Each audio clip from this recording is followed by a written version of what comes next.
From tomorrow, we'll be living with Mom. Clear out your room because we're going to have her move in and take care of her." Hearing these words, I was shocked. Ever since visiting my father-in-law and learning a certain fact, I had a premonition that George might say something like this someday. However, I never thought it would become reality so soon. Looking straight into George's eyes, I said with a dry throat due to nervousness, "Understood? I'll call the movers." When I mentioned movers in response to his request to clear out the room, George looked perplexed. "Why would you call movers?" he asked, astonished at his insensitivity. I inwardly sneered and said, "Because we're getting a divorce." "What?" George's foolish expression spread before my eyes. I had anticipated that the word divorce would be surprising to him. "Just wait. I won't let things go your way. I am Isabella Smith. I'm 37 years old and work in the sales department of a foreign consulting firm. Since childhood, I've excelled academically and was taught by my mother that effort is rewarded, so I continued to strive. Always at the top of my class, I garnered respect from teachers and classmates alike. I went on to a renowned university, where I diligently engaged in clubs and volunteer activities in addition to my studies, building a rich network. When I was hired by the company of my dreams after graduation, I felt that all my efforts had paid off. Eventually, as a manager in the sales department, I became busy at work, recognized for my abilities by my superiors, and have been discreetly approached about the possibility of a promotion to director. While the promotion is an honor, I hesitated slightly. Had it been earlier, I would have immediately agreed, but at an age where I was considering marriage, that thought lingered. With a promotion, I would become even busier, making it difficult to find time for a relationship. Though I've always wanted to marry, I decided to prioritize my career, postponing romantic endeavors. Most of my friends have families and are devoted to raising their children, with fewer and fewer working full-time like me. Therefore, I've decided to put my boss offer on hold and start engaging in relationships. Since it was hard for me to find a partner at work, I quickly turned to a dating app. I didn't focus on the income of potential matches but looked for someone close in age. However, even if I found someone appealing, unless both of our feelings are aligned, we wouldn't be a good match. Perhaps because I was 37, I didn't have as much success in finding a partner as I had hoped. After a month of using the app, the only person I matched with and felt good about was a man named George. After several message exchanges, we met in person. He was a handsome 33-year-old, 4 years younger than me. At our first meeting, I wondered why such a handsome man was okay getting matched with me. I like older women. After setting various criteria, I hardly found my type of older woman. "When I saw you, Isabella, it just clicked," he said, making me overjoyed. During our first date, I was already attracted to George's personality and demeanor. Then, on our second date, he unexpectedly confessed his feelings, and we became a couple. I hadn't expected our relationship to progress so smoothly and regretted not using the dating app sooner, even if just a little. George works at a local automotive parts factory and has been there since graduating high school. Meanwhile, I'm engaged in international business at a foreign consulting firm. When I shared this with him, he listened intently, his eyes sparkling with interest. I believe that no job is superior or inferior and factory work is respectable, but being genuinely praised felt good. Working at a foreign consulting firm must come with a good salary, right? He asked. Although younger, his innocence and approachability made him increasingly endearing to me. I replied, "Well, the salary level is relatively high in the industry." Hearing this, he said, "I see, I'm envious. I'm just a high school graduate, so compared to my friends with college degrees, my salary is lower and I feel a bit complex about it." Though he smiled as he spoke, behind that smile, I sensed his financial anxieties and desires. Our conversation continued, but George repeatedly steered it towards financial topics. It was clear that he deeply desired economic stability and improvement, a sentiment strongly emanated through his words and actions.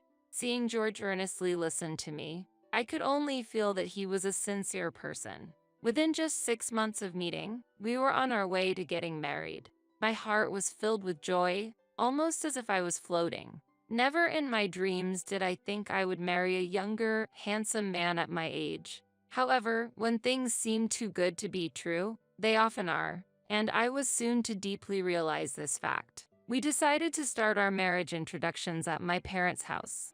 The surprise on my parents' faces when they first saw George was immeasurable. "How did you find such a handsome man to be your husband? Isabella, you're so lucky." While their words felt slightly rude to me, it showed how much they liked George. After successfully meeting with my family, we went to meet George's family. There, we faced unexpected trouble. "So, you're Isabella," George's mother began. How should I put it? You're not quite what I was expecting." I couldn't hide my astonishment at her harsh words on our first meeting. "Excuse me? What did you just say?" I tried to clarify, but she brushed it off with, "Well, it's fine," and left the room. "I'm terribly sorry. My wife tends to speak whatever comes to her mind," George's father apologized. Despite George's mother's comment, I felt relieved by his father's kind demeanor. "Yes, I'm just surprised. I look forward to getting to know you better," I replied, offering a respectful reintroduction. Then George suggested with excitement, "Let's stop the gloomy talk. Let's go see our new home." Stop the gloomy talk. I thought to myself, but George seemed light-hearted after the greetings, cheerfully taking me along. "I'd prefer somewhere close to my parents' house. It's convenient, you know," said George. "Understood. Let's do that," I agreed, having no particular preference for our residence and choosing to follow George's wishes. Thus, we completed our greetings with both families and firmly got married. We chose a high-rise apartment near George's parents' house, following his strong wish. My heart continued to flutter with excitement. I took on the apartment loan, paying $1,900 monthly, while George agreed to handle food and utility expenses. "Getting married in 6 months. I'm excited for our future," George said. Seeing George's refreshing smile, the monthly loan of $1,900 felt surprisingly light. I felt our new married life was filled with promise. At that time, I couldn't even imagine the regrets that would come later. A week after our marriage, on a weekend, my mother-in-law visited our new home to celebrate. "Hello, Mother," I greeted her, trying to maintain a cheerful expression despite recalling our previous encounter. Living in a place like this. How presumptuous." "Oh, I've been wanting this table. Can I take it?" "What?" "Oh, and this vase and bookshelf too. They're perfect for my taste. George knows well," she remarked as she looked around, expressing a desire to take our furnishings for herself. "Wasn't she here to offer congratulations? Right? I thought it would suit Mom's taste. Feel free to use anything here." Unbelievably, George was also encouraging his mother in the same way right there, and I couldn't hide my astonishment. What surprised me more was that from that day on, my mother-in-law frequently visited our home. Each visit, she would find something she wanted, like, "Let me borrow this plate until tomorrow," or, "Oh, I've been wanting this foot massager. Just lend it to me for a week," and would take it home. Though she said she was borrowing them, I noticed that none of the items ever returned, so I casually brought it up with George. "The things we lent to your mother haven't come back. Could you possibly talk to her about it?" I asked politely. However, it seemed George perceived my concern as annoyance towards his mother. "It's not a big deal, right?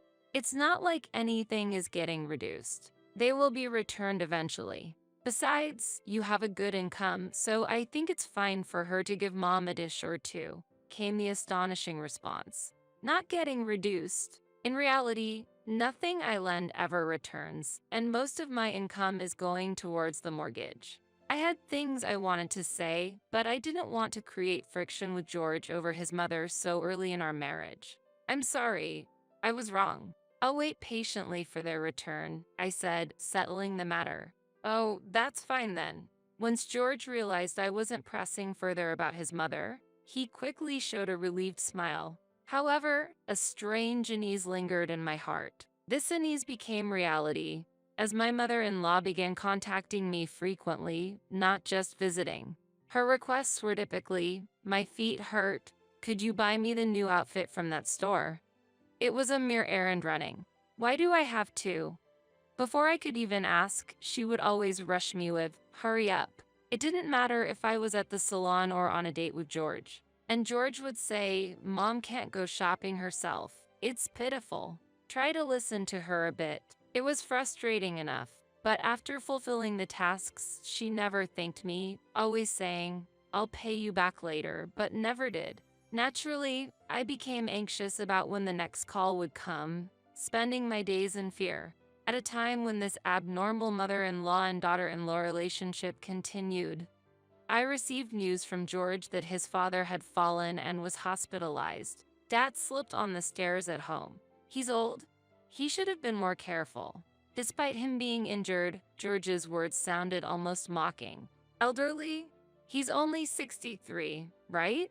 If he's healthy, using stairs is normal. Besides, it happened inside the house. Why are you so indifferent?" I respected my father-in-law, who was always polite to me, unlike his wife. I felt angry at George for speaking ill of him. "It's none of your concern, Isabella. Just leave it be." Feeling criticized, George said this and went back to his room. The next morning, I decided to visit the hospitalized father-in-law. I bought flowers on the way. He was surprised but thanked me gently with a smile when he saw the flowers. His leg was bandaged. It seemed like a fracture. It was clear that his hospital stay would be extended. "Are you okay, Father?" "Yes, I'm just glad it's nothing life-threatening. But Isabella, there's something I want to tell you." He looked at me intently, as if pondering deeply. What did he want to tell me? Since we hadn't interacted much, I immediately thought it might be about his wife or George. Actually, after hearing his story, various emotions surged within me. The strongest was anger towards George and his mother. "Don't tell them about this conversation yet. I'll speak when the time is right." "Understood."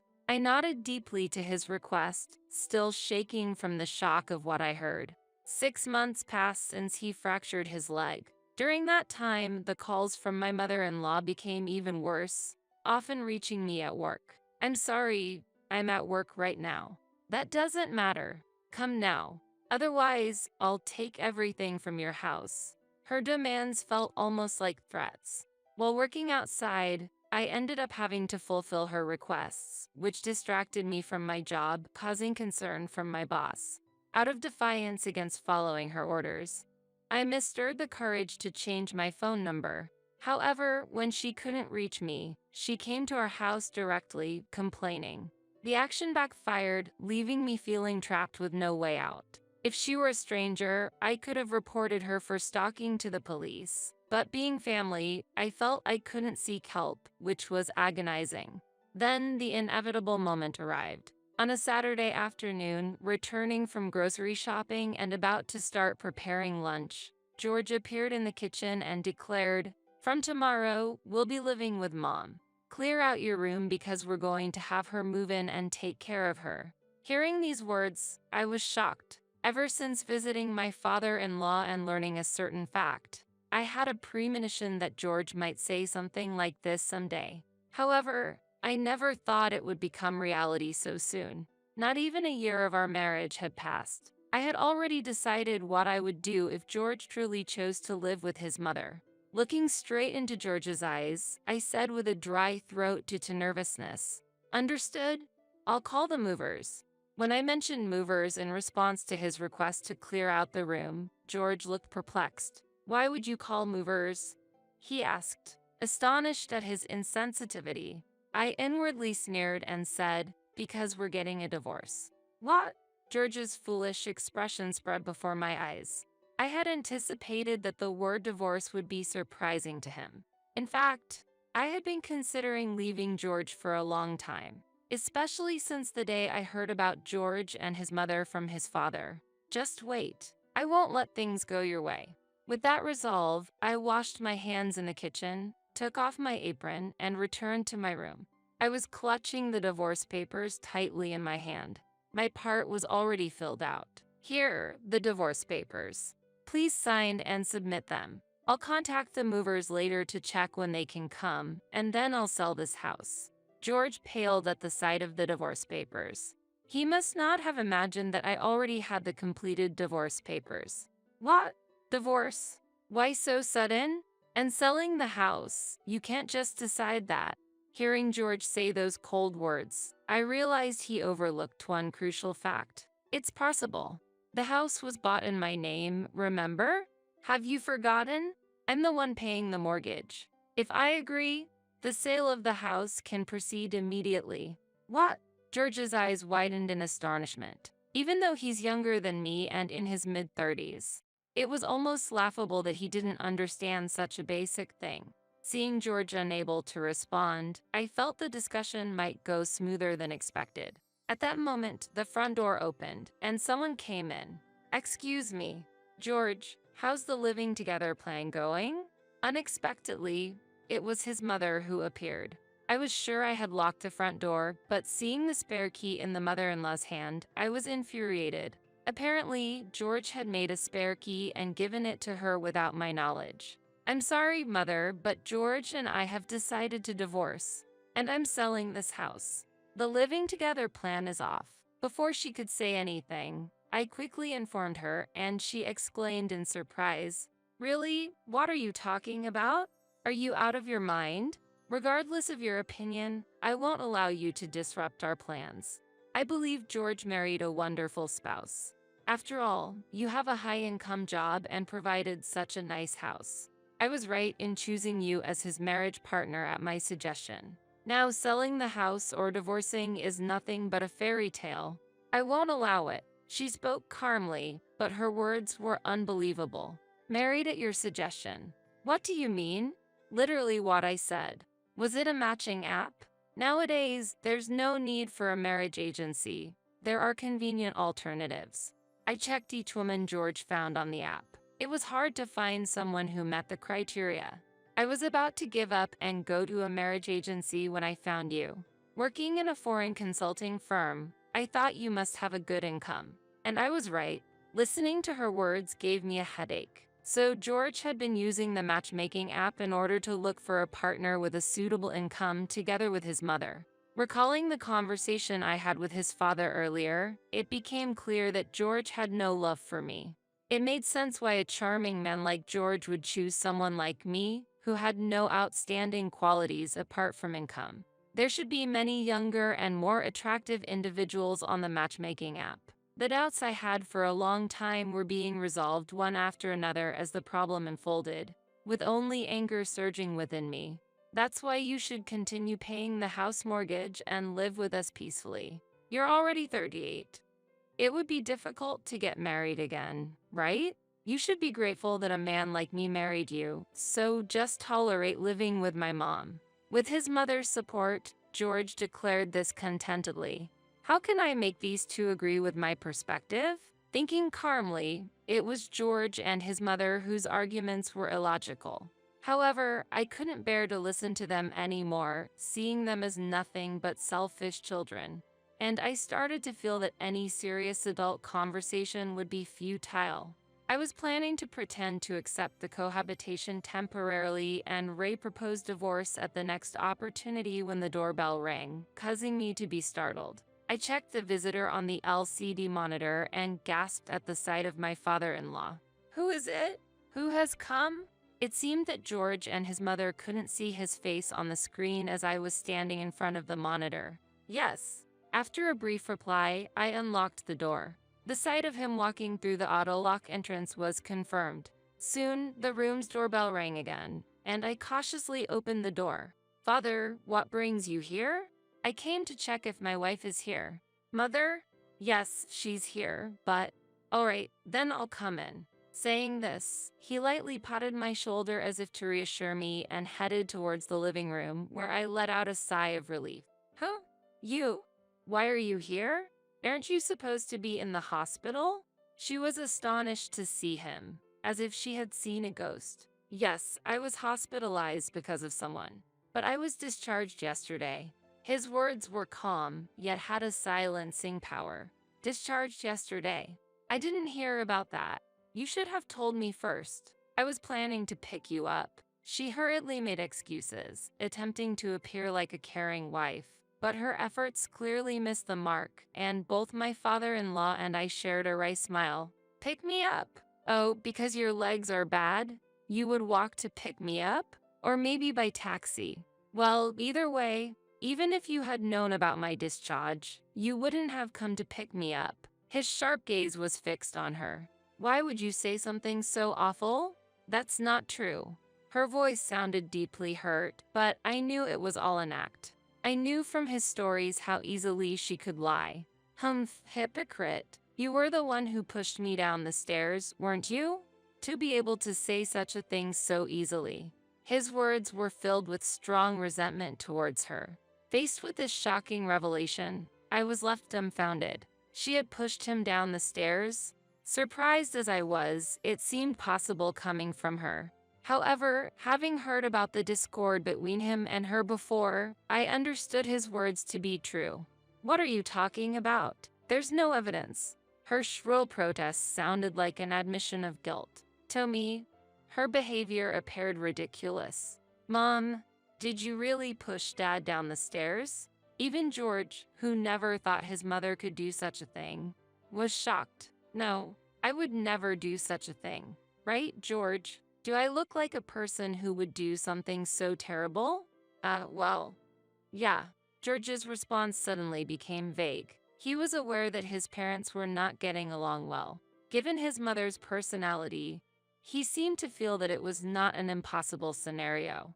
The truth revealed by my father-in-law clearly weakened the assertiveness of George and his mother. I saw this as an excellent opportunity to take action. I decided to reveal all my hidden thoughts right there and then. George, Mother, when I visited Father in the hospital, I heard about a certain plan. It seems you were planning to eliminate me after using me for my financial resources. And then, you were planning to live as you pleased with the insurance money. Why would you say that? George couldn't hide his surprise at my statement. I had heard about this shocking plan from my father-in-law while he was hospitalized. He happened to overhear George and his mother discussing their scheme to target my assets. The relationship between both of George's parents had been cold for a long time, with almost no conversation. She had a strong obsession with money, constantly demanding him to earn more while she herself squandered money on luxury brands, discarding them once bored, causing him to drift away. Knowing that I had financial resources, she and George schemed to extract money from me. Realizing that this cohabitation proposal was also part of their attempt to leech off me sent shivers down my spine. If you're going to have secret talks, you should at least be careful about the location. Do you underestimate me? I advised them, who had plotted in my father-in-law's house. Their faces turned red rapidly. Whether it was out of anger, embarrassment, or a mix of both was unclear, but they seemed to realize they were in a predicament. I've been listening quietly, but to look down on people. If you had just compiled obediently, we wouldn't have needed to resort to these measures. That's right. You always thought of us as a nuisance, didn't you? That attitude really irritates me. When cornered, George and his mother quickly started to blame me. I was utterly exasperated by their selfish claims. My father-in-law, too, watched with a grim expression, reflecting the years of enduring life with them. Looking coldly at George and his mother, I took a deep breath and began to speak. Look down on people? George, is that about yourself? While looking down on me, you've always prioritized your mother, haven't you? Have you ever considered how much that hurt me? And Mother, I have listened to your unreasonable requests many times. I was honestly exhausted by your sudden demands. Still, I think I've always done as you asked. Was your claim about having bad legs a lie? I'm done being at your beck and call. As I mentioned earlier, I'm divorcing George, and I'm selling this house. I won't give you any of my assets. With that declaration, George and his mother gasped. At that moment, my father-in-law added, I'm sorry, but I intend to get divorced as well. We've barely talked for years, and I decided this when I fell down the stairs. So, could you please leave now? You're a nuisance. His calm tone carried the weight of a family's pillar, causing George and his mother to tremble. Divorce is out of the question. Absolutely not. My mother-in-law screamed, more out of economic fear for the future than affection for him. Their selfish motives were glaringly obvious, making the conversation worthless to both me and my father-in-law, extinguishing any desire to continue such discussions. You'll regret this after the divorce. Remember my words. Do your best to live alone. With those angry words thrown at me, they hastily left the residence. I responded calmly, if that's all you have to say, please do so. Try living on your own strength from now on. After the exchange, I expressed my deep gratitude to the father-in-law, saying, "Father, thank you so much." He smiled kindly and said, No, I deeply apologize for the trouble I've caused you. Isabella, you deserve a much better life ahead, and I'm sure you'll find someone better and build a happy future. With a serene expression, he quietly left the room, following George and his mother. Several days later, George finally submitted the divorce papers to the court, and our divorce proceedings were completed very smoothly and swiftly. As a result, we both began to walk new paths in life, severing our past ties. After the divorce, I decided to start a new chapter in my life. I let go of the luxury apartment where I previously lived and decided to move to a smaller apartment that was closer to my workplace and had all the necessary amenities for living. Paying off the mortgage for the previous luxurious high-rise apartment was indeed a huge burden for me. Being freed from that pressure and settling in a more economical rental property was a great relief. Recently, I had a chance to meet with my former father-in-law. During that meeting, he informed me that his divorce had been successfully finalized. In that conversation, a new fact came to light. According to him, George and his mother were in a state of significant debt. This shocking information was completely unexpected for me, especially regarding George. It turned out that he had been deeply involved in gambling even before our marriage, and this had led to his debt. My former father-in-law seemed unaware of this fact, too, and apologized for it. I immediately reassured him that he didn't need to be so downhearted.